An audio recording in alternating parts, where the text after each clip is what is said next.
démonstration d'un Olympique Lyonnais. On le disait, alors traumatisé, c'est nous qui aimons bien grossir le trait, mais bon, il y avait eu la désillusion à Manchester, cette remontada des Mancuniens, la défaite dans le derby. Ils étaient attendus au tournant, on se disait qu'il y avait une opposition.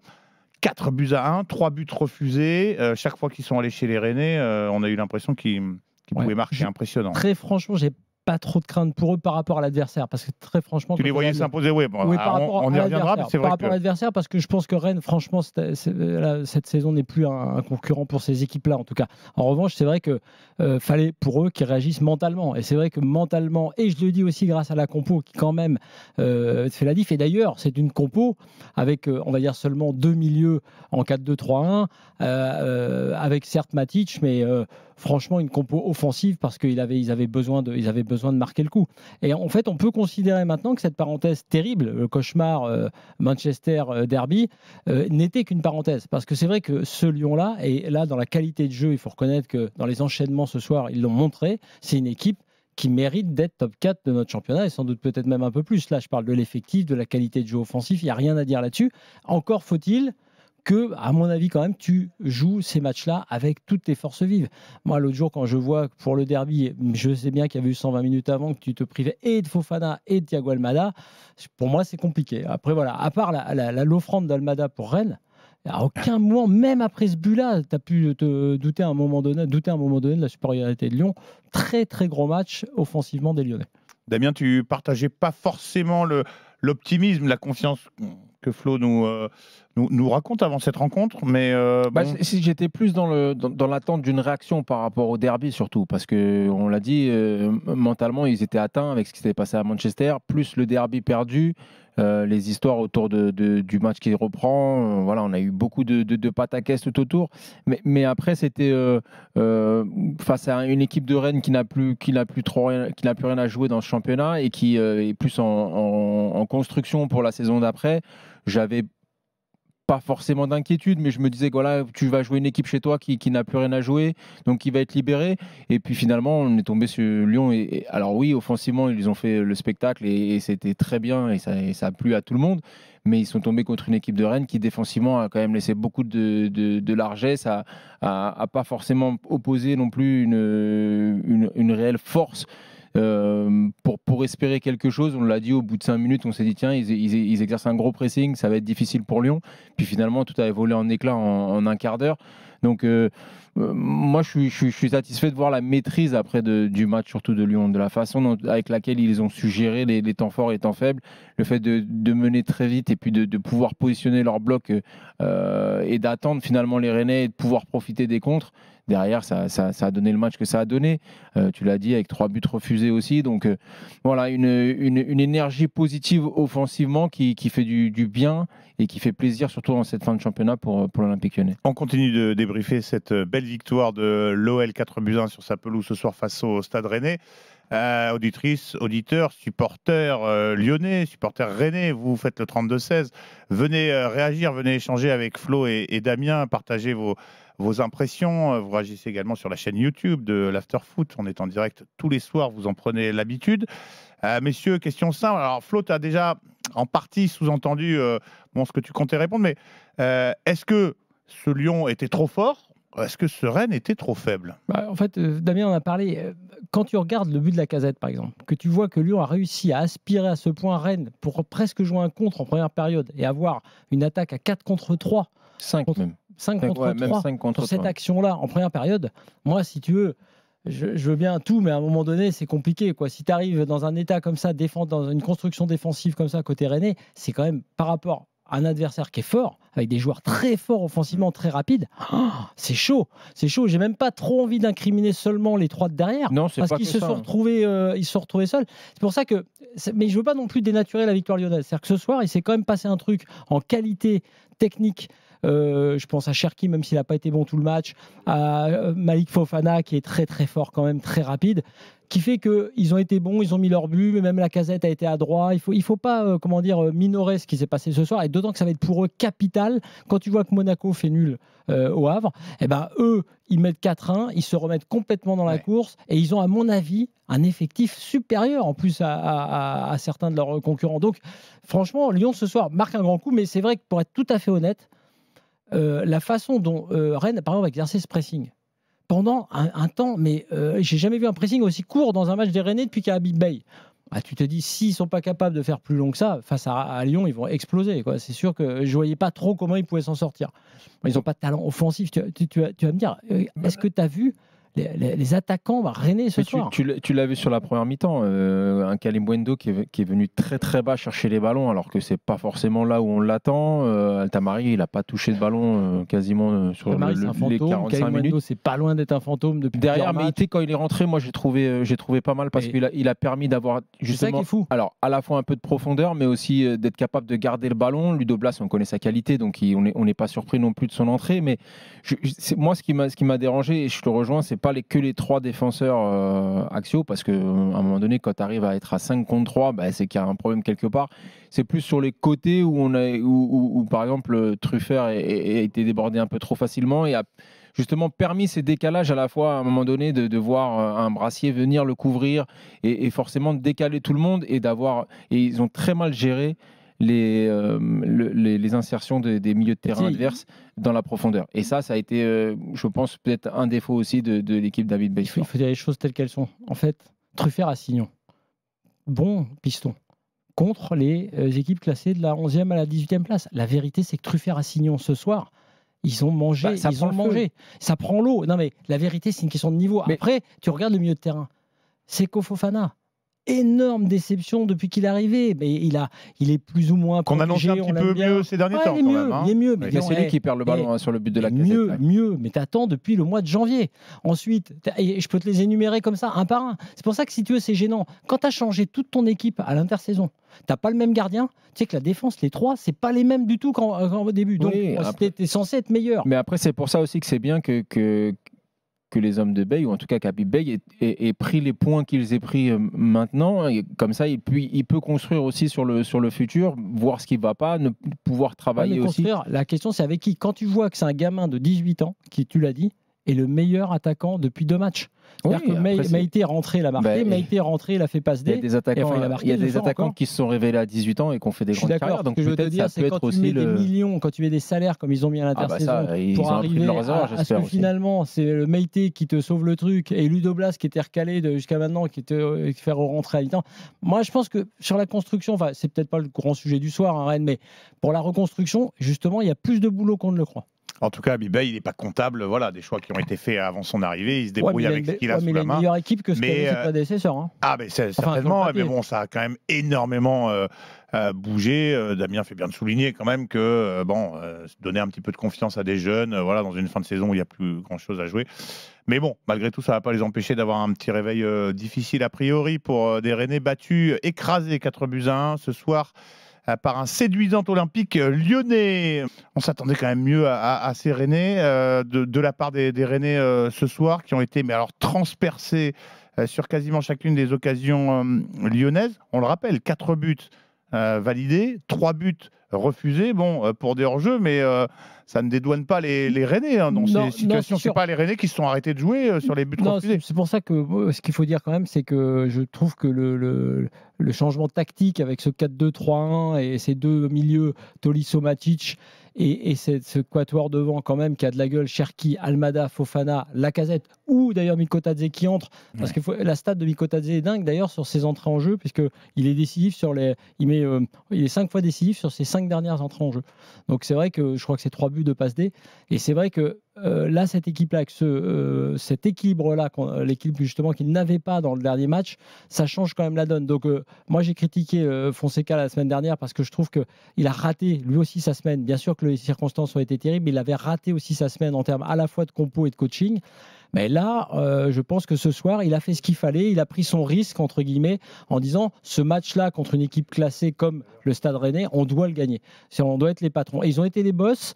Même Lacazette, qui parfois a un peu de plus de mal cette saison, a été là. Donc moi, je trouve que offensivement, ça fait longtemps que je n'avais pas retrouvé. Enfin, on les avait vus, mais que je n'avais pas vu l'Olympique Lyonnais à ce niveau-là. Donc c'est vrai que je pense, que c'est un match qui pour eux, après la période compliquée, va être vraiment super important.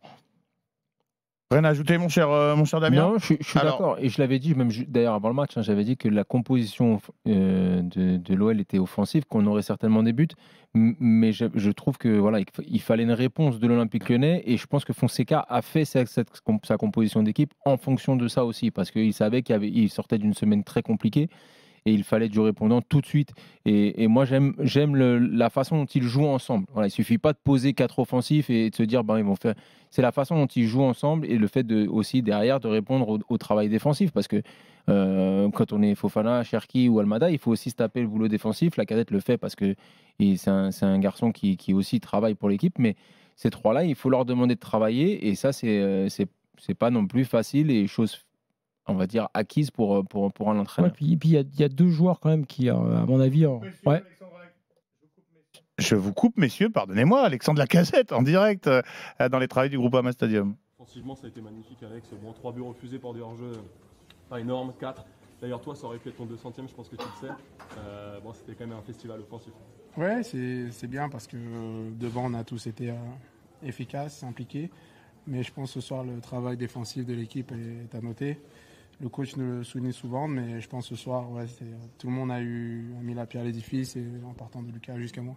Ça soigne aussi le goal average, ça fait gagner une place provisoirement par rapport à Nice. C'est aussi quelque chose qui compte dans ce sprint final. Ouais, tout va compter jusqu'à la fin. Le plus important, c'est les 3 points. Mais quand on peut mettre beaucoup de buts, c'est bien pour le groupe, la confiance et pour le spectateur aussi, ça met du spectacle. Est-ce que ce soir, ça efface un petit peu la douleur Non, on ne pourra pas l'effacer, cette douleur. Donc, elle est là, il faut passer à autre chose. On n'oublie pas, mais chaque match est important maintenant. Cette équipe sont séparées en 2 points entre la 2e et la 7e place. Il n'y a pas de place pour faiblir, en fait. Ouais, faut être concentré jusqu'au bout et ne rien lâcher maintenant que le meilleur gagne. Est-ce que vous savez que la différence de but, ça peut jouer, que donc là, 3, 4, 5, il faut... Ouais, on le sait, on le sait aussi, mais des fois, de vouloir mettre un but en plus, on peut en prendre 1 ou 2. Donc ça fait partie du football, c'est la beauté du sport et ça sera excitant jusqu'à la fin. Il n'y a plus de faux pas possible jusqu'à la fin. Là. Ouais, c'est ce qu'on avait déjà dit avant. Maintenant, c'est à voir comment chaque équipe finit sa saison. La sagesse du capitaine Lacazette, auteur du 3e des 4 buts lyonnais de la victoire face au Stade Rennais. Alexandre Lacazette, qui fait remarquer gentiment notre confrère qui vient de répondre à la question. Hein, voilà, plus droit à l'erreur. L'OL qui fait la bonne opération au classement. Il a dit l'important, c'est les 3 points et que le meilleur gagne. Voilà, il écoute l'after tous les soirs, évidemment. Plus le droit à l'erreur pour des Lyonnais qui font la bonne opération. 4e au classement avec cette victoire. Ils devancent Nice et Strasbourg à la différence de but, mais ils ne sont qu'à 1 point de l'OM et Monaco derrière le Paris Saint-Germain. Objectif top 4 et la dynamique côté lyonnaise, parce que tu l'as souligné, Flo, on va peut-être y revenir. L'AS Monaco qui n'a pu faire mieux que match nul cet après-midi sur la pelouse du Havre. Et calendrier, quand même. Le calendrier est important, évidemment. Alors Lyon-Lens, Monaco-Lyon, Lyon-Angers. Bon, évidemment, il y a le déplacement à Monaco, mais 2 réceptions vraiment à la portée de ces Lyonnais au Groupama Stadium. Ils ont vraiment un très très gros coup à jouer. Quand tu vois Monaco qui bafouille son foot, à mon avis, c'est une journée importante, une journée pas loin d'être capitale. On va voir si Luigi partage ton optimisme. Luigi qui a fait le 32-16, bienvenue dans l'after. Bonsoir messieurs, comment allez-vous? Nous, ça va bien, mais peut-être pas aussi bien que toi, supporter lyonnais. Tu as dû te régaler ce soir. Je me suis régalé, mais avec toutes les précautions d'usage par rapport à la semaine, je pense la pire semaine de ma vie de supporter. Et vous savez, c'était vraiment horrible. Et ce qui ressort de ce match, c'est qu'on fait un match de patron, c'est clair. Mais vous en parliez il y a 5 minutes, il y a cette histoire de compo qui va être primordiale. Parce que maintenant, il faut aussi poser les bons mots. On ne joue pas que pour la qualification en Champions League. En réalité, on joue aussi pour éviter une rétrogradation en Ligue 2.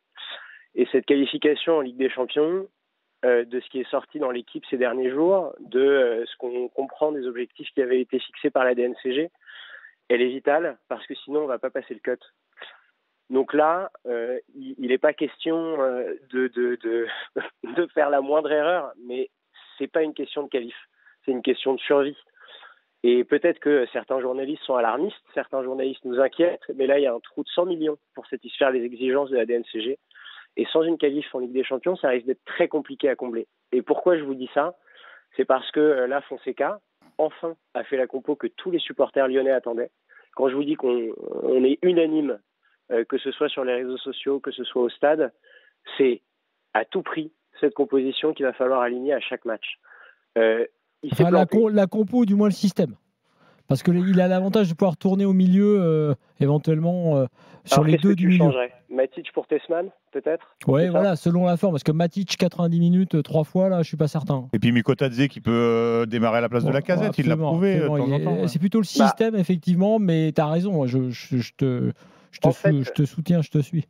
De manière complètement stratégique, moi, j'aurais plutôt tendance à laisser Lacazette démarrer les matchs parce que une rentrée de Mikotadze sera toujours beaucoup plus impactante. Pourquoi ? Parce qu'il a des cannes, parce qu'il est capable de courir.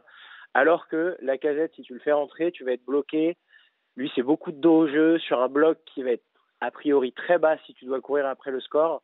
Je préfère largement avoir Mikotadze en entrant. Et ensuite, sur la question Tessman-Matic, c'est intéressant, mais ce qui s'est passé à Saint-Etienne, il y a la rentrée de Paul Akwoku pour quoi ? Il est rentré 12 minutes, 13 minutes avant de ressortir à la mi-temps. Quand je te parlais d'erreur de coaching de Fonseca, celle-là était magistrale. Grave. Le match complètement fou contre Manchester United. On peut se concentrer sur le moment où on s'effondre de 4-2 jusqu'à 5-4, mais on peut aussi dire qu'il est complètement anormal d'être mené de cette manière-ci pendant la rencontre. Donc la présence d'un Matic, elle aurait nécessairement fait du bien. Et une fois de plus, je préfère largement faire sortir un Matic à l'heure de jeu ou à la 75e, comme ça a été le cas ce soir, pour faire rentrer Tessman. Tu restes avec nous, Luigi. On accueille Fred, supporter rennais, à qui on va faire un petit peu de place. Non, Corentin, avant ça. Le but d'Aurélien Tchouaméni, décidément, les Français à la fête. Et Aurélien Tchouaméni qui, sur corner, vient mettre le coup de casque pour battre Chesney. Ça fait 2-1 pour le Real désormais. Le Real transfiguré dans cette deuxième période, qui était complètement amorphe dans le premier acte et qui s'est révolté après l'entrée de Kylian Mbappé. Ça fait 2-1 désormais. Carlo Ancelotti stoïque. Mais pourtant, le Real a renversé totalement la situation ici à Séville, au stade de la Cartuja. Et bien voilà, la Maison Blanche qui brille avec nos bleus, Kylian Mbappé et Tchouaméni. Donc sur la feuille de score, le Real qui mène désormais 2-1 face au Barça qui avait pourtant ouvert le score. Corentin, tu interviens si ça bouge, évidemment, il reste un gros quart d'heure à jouer. Luigi, toutes mes excuses, je te laisse terminer ta démonstration. Mais excuses acceptées. Mais maintenant, j'espère bien, elles ont été présentées en bonne et sincère et due forme. Bonne et très due forme. Mais maintenant que j'ai été assez grave, je trouve qu'il y a aussi 2 points quand même positifs et motifs d'espoir pour nous, supporters lyonnais qui sortent de ce match. C'est que, mine de rien, Fofana, à part 30 minutes de très haut niveau, son match, il n'est pas si bon. Hein. Et donc, moi, je considère que, en réalité, par rapport à ce qu'il est capable de faire, il va nous offrir beaucoup mieux, que ce soit... surtout contre Monaco en réalité, mais même face à Lens. Et c'est un peu la même chose pour Cherki. À la fin, Cherki, il va chercher sa passe décisive, mais son match par rapport au standard auquel il a pu nous habituer depuis le début de la saison, il n'est pas fantastique non plus. Et moi, j'ai regardé évidemment le match de Monaco tout à l'heure, j'étais absolument ravi de ce score qui nous donne vraiment de gros motifs d'espoir, mais il y a de très très très très très belles choses à tenter si Cherki et Fofana réussissent à hausser leur niveau de jeu jusqu'aux belles prestations qu'ils ont pu faire tout au cours de la saison. Et c'est pour ça que, selon moi, on va l'avoir, en fait, cette survie du club. On va la décrocher, cette Ligue des Champions. Et en réalité, si je regarde le niveau des équipes aujourd'hui, si on est sérieux, je suis absolument persuadé qu'on va l'avoir, cette Ligue des Champions, qu'on va finir dans le top 4 et qu'on va réussir à se maintenir en vie. On va réussir à se maintenir en vie. Et c'est très important de le dire. Il faut absolument que les supporters continuent à pousser. Et quand je vois le niveau qu'on est capable d'afficher ce soir, franchement, il y a 9 points à gagner. On va gagner ces 9 points. Contre Monaco, il ne faudra pas faire l'erreur. Mais il suffira de faire à peu près le même match que contre Lille. Et tout va bien se passer. À la fin, on a notre destin entre les mains grâce à cette victoire par 3 buts d'écart. Et c'est ce qui nous permet de passer au goal average particulier. Attention. Évidemment. Évidemment, elle est encourageante, forcément, cette belle victoire lyonnaise. Je vous fais réagir, messieurs. Luigi qui fait un peu la fine bouche avec les prestations de Fofana et Cherki ce soir. Est-ce qu'on peut se le permettre quand même côté lyonnais? Fofana, je ne suis pas d'accord parce que Luigi nous rappelle que il a fait 30 belles premières minutes, qu'après il a un petit peu disparu. Mais Fofana, il faut savoir qu'il était blessé. Oui, voilà. En fait, il revient. Et donc, il est dans une phase où, effectivement, c'est d'ailleurs peut-être pour ça que Fonseca s'en était privé, même si je pense que c'était une erreur, parce qu'il faut le mettre. Je pense au début du match, il faut tuer les défenses adverses. Mais effectivement, il a peut-être encore un peu de mal physiquement. Quant à Cherki, c'est vrai que Cherki, il est sans doute pas assez constant dans ses performances, même là des 10 jours passés. Mais tu ne peux pas te priver, on avait dit dans un after récent, que ça allait être les joueurs majeurs, les stars, qui allaient faire la diff dans le sprint final. Cherki, il fait la diff, il fait la diff ce soir malgré tout. Il est super et je trouve que Cherki, le brassard est un symbole parce que Cherki ce soir, c'est un joueur qui passe quand il peut tirer. C'est un joueur qui change quand même un peu dans sa façon de jouer. Donc moi, je suis assez élogieux, même s'il ne fait pas un grand match, sur le fait de le voir sur le terrain, de les avoir sur le terrain. Et il y a aussi une autre histoire, c'est Tolisso, qu'on a quitté sur un brancard la semaine dernière, qui joue finalement, et tant mieux pour lui, et qui marque un super but. Les buts ont été super. Qualitativement, on se plaint beaucoup du niveau de la Ligue 1. Les buts ont été d'un très très bon niveau. Alors moi, vous m'enlèverez pas, je n'en démordrai pas. Je trouve que ça a été trop facile pour les Lyonnais ce soir, sur les 4 buts, même sur les 3 refusés. Je pense que Habib Beye doit être furieux, même s'il faut être patient avec certains jeunes joueurs. On va y revenir évidemment. On va placer un petit coup de projecteur quand même sur la prestation des Rennais. On a entendu Habib Beye lucide tout à l'heure en conférence de presse. On va s'appuyer sur le ressenti de Fred, supporter rennais, qui a fait le 32-16. Salut Fred, bienvenue dans l'After. Ouais, bonsoir l'After. Salut Fred. Salut Fred. Fred, est-ce que tu partages mon constat? Alors mes copains dans le studio me trouvent un peu sévère, mais j'ai trouvé cette équipe rennaise très... Moi, je te trouve pas sévère. Non, pas... Non, bon, alors on va en parler, mais avant ça, ton sentiment, il y avait de la confiance avant ce match, de la déception à la fin, j'imagine? Non, je crois qu'on est vraiment pas prêt de revoir le Stade Rennais il y a quelques saisons. Je trouve ça dommage parce que je pense qu'on est plutôt rentré plutôt bien dans le match avec beaucoup de verticalité, avec un jeu assez haut et j'ai trouvé ça intéressant, mais finalement ça n'a pas duré. L'OL marque un peu contre le cours du jeu avec le talent de Malik Fofana, mais après il n'y a pas grand-chose à dire. Ils ont imposé leur football et surtout profité des erreurs individuelles des joueurs du Stade Rennais. Moi, ce qui me choque, c'est le gros manque de combativité que je trouve flagrant. Notamment ce soir, mais pas que, parce que la semaine dernière contre Nantes, même s'ils ont gagné, c'était aussi compliqué. Je trouve qu'ils sont complètement perdus tactiquement, beaucoup trop loin du marquage. Il y a pour moi un réel manque de talent dans cette équipe-là, et surtout en attaque. Tout à l'heure, Flo l'a relevé, mais on a aussi les 2 pistons de ce soir qui se font manger trop facilement, et ça, c'est pas normal. C'est pas normal. Donc moi, j'en appelle à la direction du club. Quel est le projet finalement? Où va-t-on avec un effectif comme celui-ci? Parce que je pense que le chantier il est réellement colossal et je ne sais pas si on s'en rend compte, mais il y a réellement du travail au Stade Rennais.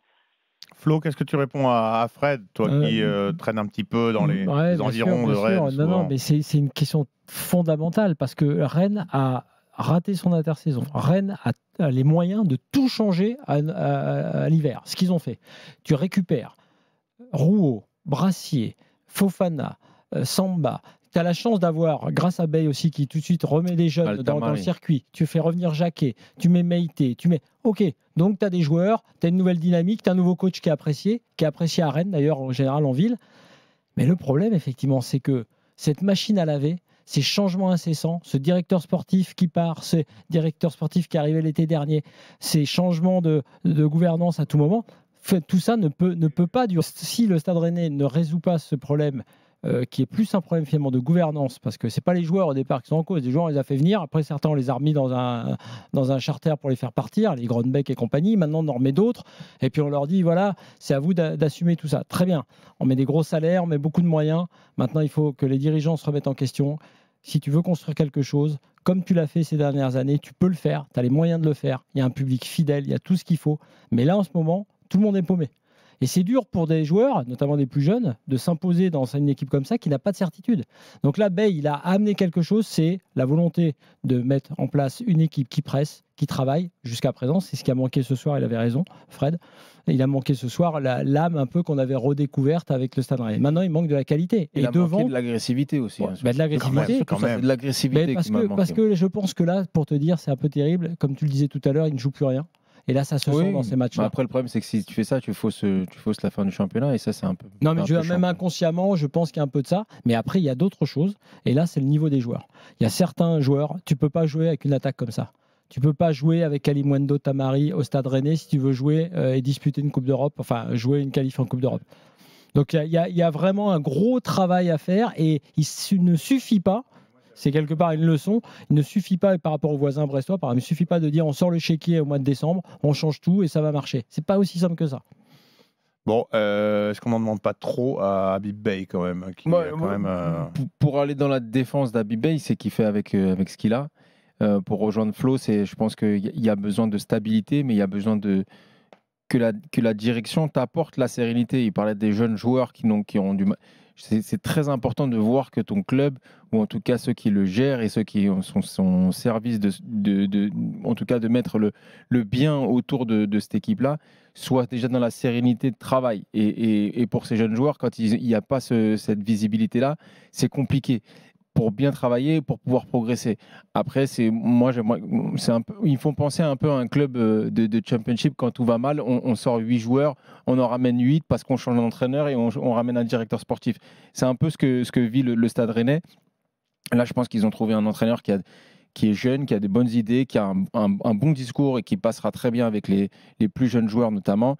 Et il faut que cette stabilité, à partir de ton entraîneur, elle se répercute sur ta direction. Lui-même choisir ses joueurs. Et j'allais y venir, et c'est que derrière, il y a une symbiose entre tous les étages pour pouvoir travailler sereinement et pouvoir construire une équipe sur un projet maintenant qui sera peut-être de 2-3 ans pour pouvoir apporter la Ligue des Champions à Rennes. En un mot, Flo, il y a la prolongation, enfin l'année optionnelle, elle est validée, elle n'est pas encore officiellement, mais elle va l'être. Il va rester, il va rester, c'est une bonne chose pour le Stade Rennais. Et effectivement, le deuxième étage de la fusée pour lui, c'est de mettre des joueurs. Il a accepté le deal de dire ok, vous mettez les joueurs que vous mettez, et d'ailleurs ce sont des bons joueurs, il a joué le jeu, je vais me débrouiller.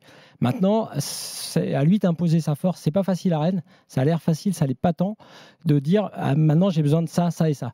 Et c'est vrai que sur les jeunes, on a plutôt de satisfaction. Le fait d'avoir fait revenir Jacquet, c'est plutôt une bonne chose pour Rennes. Le fait d'avoir mis Meïté, là, tu vois, qui fait des bons matchs, c'est très bien. Ça, c'est l'ADN de Rennes qui avait été totalement perdu à l'intersaison dernière. Donc maintenant, si Beye a le pouvoir, puisqu'il a bien séduit ses dirigeants et le public, sur son attitude, sur le fait d'avoir remis l'équipe en place, maintenant, il faut qu'il ait la force de pouvoir récupérer les joueurs qu'il veut et les joueurs, comme dit Damien, qui vont apporter de l'agressivité, de l'envie à ce Stade Rennais. On a manqué de tout, on n'a pas été au rendez-vous et pourtant on se présentait confiant au Groupama Stadium. Voici résumé une partie des déclarations de l'entraîneur du Stade Rennais en conférence de presse. Lucide, il ne s'est pas échappé, l'entraîneur des Rouges et Noirs. On était sur le Stade Rennais, dont l'avenir, je remercie Fred d'ailleurs au passage d'avoir fait le 32-16, supporter rennais, un brin fataliste, Flo, même si on comprend, ils ont vécu quand même une saison compliquée, les supporters. Très très compliquée. Il faut rappeler que quand Beye arrive, il joue le maintien, le Stade Rennais. Et que c'est le troisième entraîneur de la saison. Parfois deux, ça suffit. Mais... Ouais, t'as raison, c'est le troisième entraîneur. Le cas Sampaoli, ça a quand même été vraiment un crash total. Mais effectivement, l'intérêt pour le club, c'est d'avoir trouvé un coach que j'aime bien, qui a un bon discours. Parfait. Je dis juste qu'il a un peu le tampon parce que là, ce que j'avais vu récemment, alors après on peut tout mettre sur le dos des joueurs, mais même contre Nantes, et Fred l'a dit, franchement c'était pas très bon, c'était pas terrible. Il a juste eu un truc qui a fait du bien, c'est qu'il a remis l'église au centre du village quand il est arrivé. Il a remis les gars au travail, il a mis du pressing, il a mis de la récup, et contre tous les adversaires de son championnat, on va dire, le Stade Rennais a gagné, et y compris un hold-up contre Strasbourg. Après, la différence qui fait mal pour les supporters, hein, bien sûr, c'est que contre tous les autres, tu vois, il y a 2 buts d'écart. Tu vois pas comment le Stade Rennais peut battre Nice. Ils ont perdu, c'est bien simple, je regardais, ils ont perdu contre Lyon, Lens, PSG, Lille, Monaco, Brest, Marseille, Nice. Et pour compléter justement cette stat, Rennes, depuis l'arrivée d'Habib Beye, c'était 4 victoires en 13 déplacements. des victoires à Saint-Etienne, Montpellier, Angers et Le Havre, les 4 derniers du classement de Ligue 1.